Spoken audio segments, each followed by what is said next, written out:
రక్షకుడైన క్రీస్తు నామానికి మహిమ కలుగును గాక. మన ప్రభు అయిన క్రీస్తు నామంలో మీ అందరికీ కూడా శుభోదయం, వందనాలు.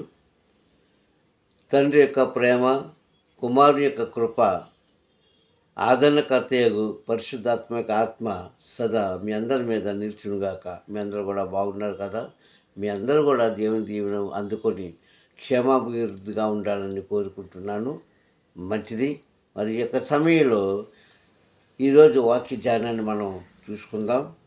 నేటి వాక్య ధ్యానాంశము శిలువ యొక్క విలువ అన్న అంశం మీద కొన్ని మాటలు మనం గ్రంథంలోంచి నేర్చుకుందాం. దేని స్తోత్రం, హల్లెలూయా. ఎందుకంటే ఈరోజు లోకలోపలి సహోదరులారా, విలువ ఇస్తాము. ఎవరికి ఇస్తాము? ధనవంతులకు ఇస్తాము, మాట చాతుర్యం కలిగిన వారికి ఇస్తాము, అధికారులకు ఇస్తాము. అంటే మనకన్నా ఉన్నతమైన వారికి మనం విలువ ఇస్తాం తప్ప ఆ కింద ఉన్నవారు ఎంత గనులైనప్పటికీ, ఎంత విద్యావంతులైనప్పటికీ, ఎంత బుద్ధిమంతులైనా, ఎంత గుణవంతులైనా వారిని మనం గుర్తించము, వారికి మనం విలువ ఇవ్వము. ఎందుకంటే ఈరోజు లోకానికి కావాల్సింది ధనము, సంపద, సిరి, ఇవే కావాలి. అంతస్తులు, ఆస్తులు, కీర్తి ప్రతిష్టలు, ఇవే కావాలి. అంటే లోకానుసారమైన ఆశల్లో బ్రతికే వారికి ఇవి కావాలి. దైవానుసారమైన ఆశలో బ్రతికే వారికి దేవుని యొక్క విలువ, దేవుని యొక్క వాక్య విలువ తెలుస్తుంది. వాటికి ఈ కాలంలో విలువ తగ్గిపోయింది. ఇప్పుడే కాదండి, ఆ రోజుల్లో కూడా. దేవుని స్తోత్రం, హల్లెలూయా. చాలామంది శిలువ యొక్క గొప్పతనం కోసం మాట్లాడుతూ ఉంటారు. ఎంతవరకు? ఆ క్షణం వరకే. తర్వాత మర్చిపోతారు. కానీ ప్రియ సహోదరులారా, నీవు మరచినా, నీ తల్లి మరచినా, నీ తండ్రి విడిచినా, నిన్ను నేను మరువను, విడవను, ఎడబాయను అని వాగ్దానం ఇచ్చిన తండ్రిని ఎంతమంది జ్ఞాపకం పెట్టుకుంటున్నారు? ఎంతమంది ఆయనకు విలువిస్తున్నారు? ఎంతమంది ఆయన యొక్క వాక్యాన్ని విని వాటి ప్రకారంగా జీవిస్తున్నారు? దేవుని స్తోత్రం, హల్లెలూయా. అందుకే ప్రకటన గ్రంథం 1వ అధ్యాయము 3వ వచనంలో అంటారు కదా, సమయం సమీపిస్తుంది కనుక ఈ గ్రంథంలో రాయబడిన వచనములు, లేఖనములు ఏదైతే ఉన్నాయో, హెచ్చరికలు ఏదైతే ఉన్నాయో, ఇవి చదివేవారే కాకుండా విన్నవారు కూడా ధన్యులు అన్న మాట మనం అక్కడ చూస్తాం. ప్రకటన 1వ అధ్యాయము 3వ వచనంలో సమయం సమీపిస్తుంది కనుక ఈ ప్రవచన వచనములను వినువారు, చదువువారు ధన్యులు అంటాడు అక్కడ. ఎవరి సమయం సమీపిస్తుంది? దేవుని యొక్క రాకడ సమీపిస్తుంది అనుకుంటామే. కానీ దేవుని యొక్క రాకడ యొక్క సూచనలు ఏనాడో ప్రపంచం మీదకి వచ్చేస్తాయి. ఇంకా గమనించుకోలేక డ్యాన్సులు కడుతున్నారండి ఈరోజు. దౌర్భాగ్యం ఏంటంటే, మన క్రైస్తవుల దౌర్భాగ్యం, క్రీస్తు వేషాలు వేసుకొని, క్రీస్తు మాదిరిగా వస్త్రాలు ధరించుకొని, క్రీస్తు మాదిరిగా ఆ జుట్టు వేసుకొని, క్రీస్తు మాదిరిగా మేకప్ చేసుకొని డ్యాన్సులు కడుతున్నారండి. ఏంటి, క్రీస్తు ఎక్కడైనా డ్యాన్స్ కట్టాడా? కొన్ని పాటలు పాడాడా? కేకలు వేశాడా? గంతులు వేశాడా? ఇది దేవుని యొక్క నామానికి అవమానమా, గౌరవమా? ఆలోచించండి. సిలువ సిలువ సిలువ అంటూ, సిలువ అంటే ఏంటి? భారం, అంతే. ఇంకా అంతకని దాన్ని మించిన అర్థం లేదు. నిలుగా ఒకటి, అడ్డంగా ఒకటి చెక్కలు చేసుకొని దాన్ని భుజాన్ని వేసుకొని వెళ్ళిపోవడం కాదండి. ఎందుకు చేశాడు క్రీస్తు? నీ భారం నీకు గుర్తు చేస్తున్నాడు. సిలువ అంటే భారం అండి.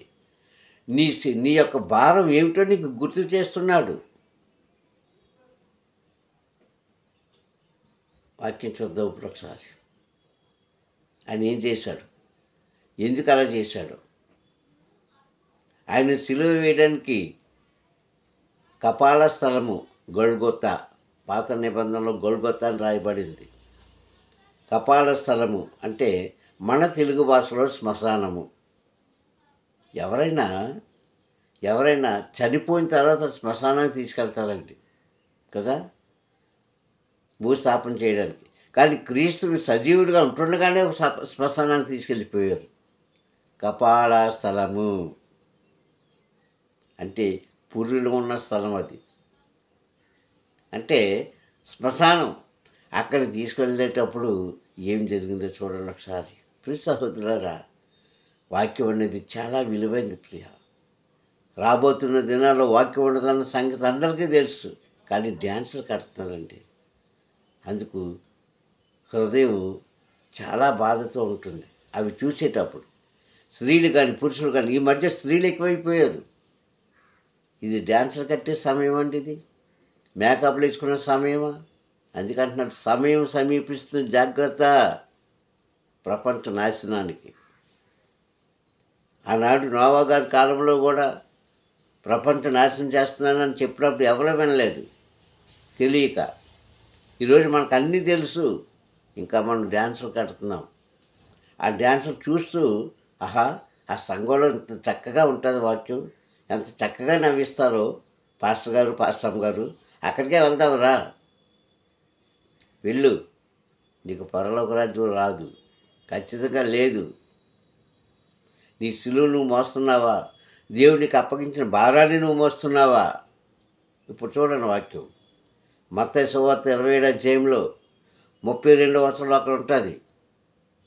ఆయనను కపాల స్థలమైన స్థలానికి తీసుకువెళ్తుండగా ఏం జరిగింది? క్రీస్తు నడవలేక భారాన్ని మోసుకొని వెళ్తూ ఉంటే పల్లెటూరు నుంచి వస్తున్న ఒక వ్యక్తిని తీసుకొస్తారు. కురేనీయుడనే కురేనీయుడనే స్థలానికి సంబంధించిన సీమోన్ అనే వ్యక్తిని తీసుకొని వచ్చి ఈ సిలువ ఆయన భుజం మీద పెడతారు. అయితే కొంత దూరం కూడా నడిపించకుండా క్రీస్తు ఏం చేశాడు? వెంటనే ఆ కుమారుని తప్పించి ఆ సిలువని ఈయన మోసుకెళ్ళాడు. కారణం ఏంటో తెలుసా? ఎవరి బాధ వాళ్ళదే, ఎవరి భారం వాళ్ళే మోయాలి.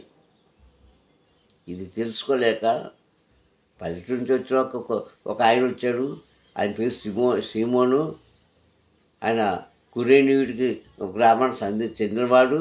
ఆయన భుజం మీద పెట్టేశారు. క్రీస్తు కనికరించి తీసేసుకొని మళ్ళీ ఆయనకి మోసుకెళ్ళాడు. హల్లెలూయా. ఏమిటండి ఇది? ప్రియ సహోదరులారా, నీ భారం నువ్వు మోస్తున్నావు ఈరోజు, కానీ నీకు తెలియట్లేదు. నీ సిలువ నువ్వు మోస్తున్నావు, నీ భారం నువ్వు మోస్తున్నావు. సరే, నువ్వు జ్ఞానం లేని క్రైస్తవురాలుగా జీవిస్తున్నావు భూమి మీద. జాగ్రత్త. సిలువకున్న విలువేంటో నీకు తెలుసుకోలేకపోతున్నావు. సిలువకున్న గౌరవం ఏంటో నువ్వు తెలుసుకోలేకపోతున్నావు.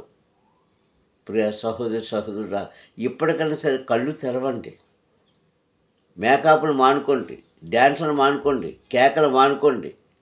పెద్ద స్టేజీలు వేసి ఆ స్టేజీల మీద క్రీస్తుని ఎలా పడితే అలాగా విచ్చలవిడిగా అమ్ముతున్నారండి. అమ్మేస్తున్నారు. ఎబ్రీ పత్రిక 6:4 అంటాడు, ఒకసారి వెలిగించబడి పరలోక సంబంధమైన రుచులన్నీ చూసిన తర్వాత క్రీస్తుని బాహాటంగా సిలువ వేస్తున్నారు. 1900 సంవత్సరాల క్రితమే రాసిన వాక్యం అండి అది. ఇప్పుడు నెరవేరుతుంది అది. బాహాటంగా, పబ్లిక్గా ఆ గల్గొత అనే ఆ కొండ మీద ఆయన ఒకసారి సిలువ వేశారు. ఇప్పుడు మనం ఏం చేస్తున్నాము? ఆయన పేరు ధరించుకున్న మనము, ఆయన నామాన్ని ధరించుకున్న మనము, ఆయన వాక్యాన్ని చదువుతూ బోధిస్తున్న మనము డ్యాన్సులు కడుతున్నాం. ఇప్పుడు ప్రతి పాస్టర్ గారికి, ప్రతి పాస్టర్ అమ్మకి కూడా స్టేజ్ మీద పలానా వ్యక్తిని పిలిస్తే చక్కగా నవ్విస్తాడు, చక్కగా డ్యాన్సులు కడతాడు. ఆయనతో పాటు మనం కూడా డ్యాన్సులు కడతాం. జాగ్రత్త. దేవుడు నీకు సమయం ఇస్తున్నాడు. జాగ్రత్త. ఓ క్రైస్తవులారా, నీ సిలువ నువ్వు మోసుకొని వెళ్ళాలి దేవుడి దగ్గరికి. నీ భారాన్ని నువ్వు మోసుకొని వెళ్తున్నావా? మత్తయి సువార్త 11వ అధ్యాయం అంటాడు కదా అక్కడ 28వ వచనంలో, సమస్త భారం మోస్తున్న వారులారా నా వద్దకు రండి, మీకు విశ్రాంతి కలుగు చేస్తానంటే మన భారాన్ని ఆయన మీద వేసేసి మన ఇష్టానుసారంగా జీవిస్తున్నాము. జాగ్రత్త. మోస్తాడు దేవుడు, మోస్తాడు. కానీ ఎక్కడ వదులుతాడో తెలుసా? నిన్ను పాతాళంలో వదులుతాడు. దేవుడి స్తోత్రం. హల్లెలూయా. పాతాళానికే నువ్వు పరిమితం అయిపోతావు. జాగ్రత్త. ఓ క్రైస్తవుడా, నువ్వు ఎవరైనా కావచ్చు, సేవకురాలు కావచ్చు, సేవకుడు కావచ్చు, విశ్వాసుడు కావచ్చు. డ్యాన్సులు కట్టే సమయం కాదండి ఇది. రొమ్ము గుద్దుకుంటూ, ప్రభా ఏంటి మా పరిస్థితి, ఏంటి మా స్థితి నాయనా అని కన్నీరు కారుస్తూ ఉపవాసం చెల్లిస్తూ రోధించే సమయం ఇది. క్రీస్తుని హేళన చేస్తూ బాహాటంగా సిలువేస్తున్నావు నీవు. జాగ్రత్త క్రైస్తవుడా. అలాంటి వారికంట మారు మనసు మళ్ళీ వారు మామూలుగా మనుషులు చేయడము అసాధ్యమంట. అంటే వారికి ఏంటి పరిమితం? పాతాళం. నువ్వు పాతాళానికి వెళ్ళిపోవాలంటే డ్యాన్స్ వేయి. పాతాళానికి వెళ్ళిపోవాలంటే నిష్టానుసారంగా జీవించు. పరలోక రాజ్యం లేదు, నిన్ను రానివాడు దేవుడు. ప్రియ సహోదరులారా, వేదంతో కూడిన మాట్లాడినవి. ఎందుకు ఆ కురేయుడు అనే వ్యక్తి, ఆ సీమోను అనే వ్యక్తిని మళ్ళీ తప్పించి ఆయన సిలువ మోసాడంటే, ఎవరి భారం మోసుకున్న వారి క్రీస్తు దగ్గరికి వెళ్ళాలి. నీకు రోగం వచ్చింది, నీకు జబ్బు వచ్చింది, నీ జబ్బుని తీసుకుని హాస్పిటల్కి వెళ్తావా? లేదంటే వేరే వాళ్ళ జబ్బును తగిలించుకుంటావా? కాదే. నీకు వచ్చిన రోగం పట్టి నువ్వు వెళ్తావు అక్కడికి. చూస్తాడు డాక్టర్ గారు. అలాగే నీ భారాన్ని మోసుకుని ప్రభుడికి ఏ భారం ఇచ్చాడండి ఈ భూమి మీద? ఏమి ఇచ్చాడు? ఎప్పుడు కుటుంబం భారం, బిడ్డల భారం, భర్త భార్యల భారం, సంసార భారం. ఇది కాదండి భారం అంటే. దేవుడు నీకు అప్పగించిన పని ఏంటో అది భారంగా చేయాలి, ఖచ్చితంగా చేయాలి. ఇది నాది అని చెయ్యాలి. ఎవరూ చేయట్లేదు ఈరోజు. అందుకే భక్తులైన పౌలు గారు అంటారు, ఎవరి పనులు వారు చేసుకుంటున్నారే కానీ దేవుడి పని చేసేవాడు ఒకడో లేడనిసాడు. ఎందుకు మోసాడు సిలువ? ఎందుకు కార్చాడు రక్తం? ఎందుకు సమర్పించాడు ఆయన ప్రాణాన్ని? మనం కథలుగా చెప్పుకొని డ్యాన్సులు వేసుకుంటూ చేసుకోవడం కాదు. రేపటి దినాన నీవు ప్రతి ఒక్కరు కూడా పాతాళంలోకి వెళ్లకుండా ఉండడానికి ఇదొక మంచి మార్గము. పాతాళ గమని నిన్ను ఆహ్వానించకుండా ఉండడానికి ఇది మంచి మార్గము. ఇప్పటికైనా జ్ఞానం తెచ్చుకోండి ఓ క్రైస్తవులారా. మీరు ఎవరైనా కావచ్చు, ఎంత పెద్ద పాస్టర్లైనా కావచ్చు, పాస్టర్లు కావచ్చు, బిషప్లు కావచ్చు, జ్ఞానంతో మసులుకోండి. జనాన్ని మోసం చేసి డ్యాన్సులు కట్టించి డబ్బు సంపాదిస్తున్నారే, ఆ డబ్బు నిన్ను పరలోక రాజ్యం తీసుకెళ్తుందా? ఆ పేరు నిన్ను పరలోక రాజ్యం తీసుకెళ్తుందా? ఆ యొక్క ఆ మేకప్ అంతా పరలోక రాజ్యం తీసుకెళ్తుందా? అక్రమం చేయవాళ్ళారా వెళ్ళిపోయిన దగ్గర నుంచి అంటాడు. ఆ మాట అనిపించుకోవడానికి నువ్వు సేవ చేస్తున్నావు. అదా క్రీస్తుకి ఇచ్చిన విలువ, ఆయన మోస్తున్న సిలువకి ఇచ్చిన విలువ ఇదేనా? జ్ఞాపకం చేసుకోండి ప్రియ సహోదరులారా. ఇది నేనన్న మాటలు కాదు. 2000 సంవత్సరాల క్రితం మనందరి నిమిత్తము ఆయన మోసిన సిలువ ఈరోజు నువ్వు మోస్తున్నావా? అసలు ఆ సిలువకున్న విలువ నువ్వు తెలుసుకుంటున్నావా? బరబ్బా వచ్చాడండి, గజ్జి దొంగ. వాడికి దొంగే మారు మనసుతో వచ్చి, ప్రభువా నా కోసం నువ్వు మరణిస్తున్నావా అని రోధించాడు చివరి గడియలో. ముందేమన్నాడు? నీవు నాతో కలిసిపోతే మన ఇద్దరం కూడా యోధా రాజ్యాన్ని పెంచుదామంటే, యోధా నీకోసం నేను అవసరమైతే చనిపోతానే కానీ నేను నీతో చెయ్యి కలపను. ఎందుకంటే నీ రాజ్యం వేరు, నా రాజ్యం వేరు అన్న మాటకి గజ్జి దొంగ హృదయం కదిలిపోయిందండి. చివరి దినాలు వచ్చి రోధించాడండి. ఆ బరబ్బా వచ్చినప్పటికే క్రీస్తుని సిలువ వేశారు. అదండి మారు మనసు అంటే. ఓ క్రైస్తవుడా, జ్ఞానం లేని క్రైస్తవుడా, ఈరోజు జ్ఞానం లేదండి. ఎవరికి విశ్వాసులకు లేదు, సేవకులకు లేదు. డ్యాన్సులు కడుతున్నారండి, డ్యాన్సులు మేకప్లు వేసుకొని ఇష్టానుసారంగా క్రీస్తుని బాహాటంగా సిలువేస్తున్నారు. కానీ వాక్యం ఏం చెప్తుందంటే, నీ భారం నువ్వే మోసుకోవాలి, జాగ్రత్త. అది మోసుకొని నా దగ్గరికి వస్తేనే నీకు పరలోక రాజ్యము. లేకుంటే పాతాళ గవిని నీకోసం స్వాగతం పలుకుతుంది. మనకు తెలుసు కదా, అగ్ని ఆరదు, పురుగు సావదు. దీనికోసమా ఇంతకాలం ఈ లోకంలో సువార్త చేసింది, అందుక బాప్తీసం తీసుకుంది, అందుక ఆలయానికి వెళ్ళింది, అందుక వాక్యాన్ని వింటుంది, అందుక వాక్యాన్ని బోధిస్తుంది. జ్ఞానం లేని మూర్ఖులైన తరమవారు అన్నాడు క్రీస్తు. ఇప్పుడు నేనంటున్నాను, జ్ఞానం లేని మూర్ఖులైన తరమవారులారా, జ్ఞానం తెలుసుకోండి. నీ సిలువుని మోసుకో, ఆ సిలువుకున్న భారం ఏంటి, విలువెట్టి తెలుసుకో. అప్పుడు నువ్వు క్రైస్తవురాలుగా జీవిస్తావు. ఎవరైనా సరే. జ్ఞానం ఉందా, వివేచన ఉందా? డ్యాన్సులు కడతారా స్టేజ్ల మీద? 10 మందిని పోగేసుకొని డ్యాన్సులు కట్టి వారు ఇచ్చిన సొమ్ముతో నువ్వు బ్రతకాలనుకుంటున్నావా? ఒకడంటాడు, తరతరాలకి సంబంధించిన సొమ్మంతాన్ని కూడబెట్టాను, నా ప్రాణమా తిని త్రాగి సుఖించన్నాడు. క్రీస్తు ఏమన్నాడు? వెర్రివాడ, ఈ రాత్రి కాల సభలో ఈ సమయంలోనే నీ ప్రాణాన్ని నేను తీసుకుంటే నీ గతి ఏంటని అడిగాడు. జాగ్రత్త.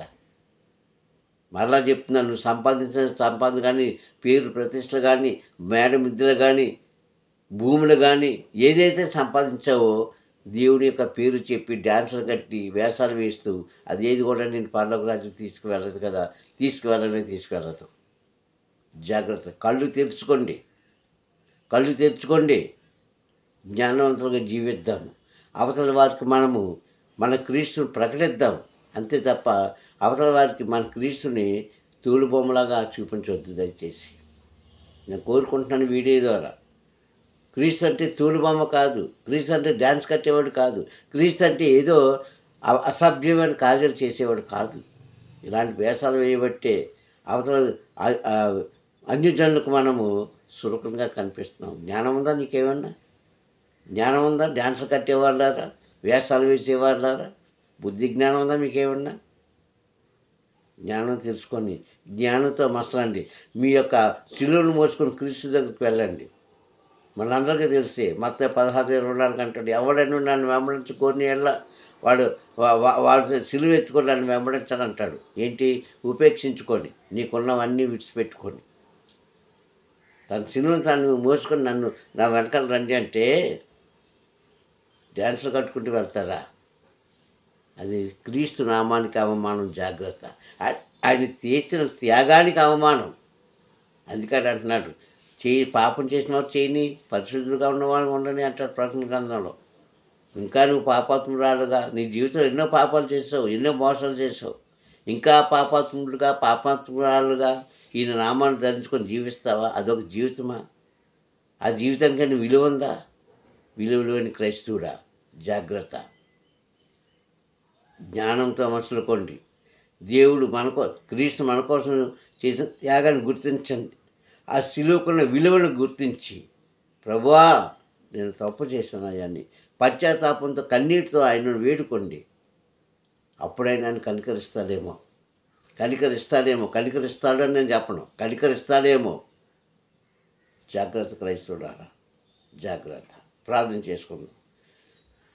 మహాగణువైన తండ్రి, వందనం నాయన. ఈ సమయంలో నీ వాక్కు ద్వారా మాత్రం హెచ్చరించి మాట్లాడు. నేను నాయన నీ నామాన్ని కించపరుస్తున్నాం తండ్రి, నీ నామాన్ని అవమానపరుస్తున్నాం అయ్యా. నీ నామానికి నా ప్రభా తండ్రి ఏదో లేని పేరు మేము పెడుతున్నాం. అట్టి రీతిగా కాకుండా తండ్రి అయ్యా, ఆనాడు నా ప్రభా ఆ యొక్క యెరూషలేము పట్టణం అంతా నా ప్రభా అయ్యా నాయన సిలువ మోసుకొని ఎందుకు తిరిగావో, ఆ సిలువకున్న విలువేంటో తెలుసుకోలేని మూర్ఖత్వంగా ఉన్న తరానికి నా ప్రభా నీ వాక్కు ద్వారా హెచ్చరించావు అయ్యా. నీ చిత్తమైతే తండ్రి చేసి నా ప్రభా తండ్రి నాన్న మమ్మల్ని శుద్ధి చేయండి అయ్యా. అలాంటి మనుషులను మీరు శుద్ధి చేసి అయ్యా నీ నామాన్ని కనపరుచుకునేలాగును అయ్యా తండ్రి, పాతాలను కాకుండా నీ రాజ్యానికి నీ చిత్తమైతే వచ్చేలాగును కృప చూపించి జ్ఞానమైన దీపాలు వెలిగించమని మూర్ఖులందరిని కూడా తండ్రి నాన్న మీరు నా ప్రభా వదిలివేశారయ్యా.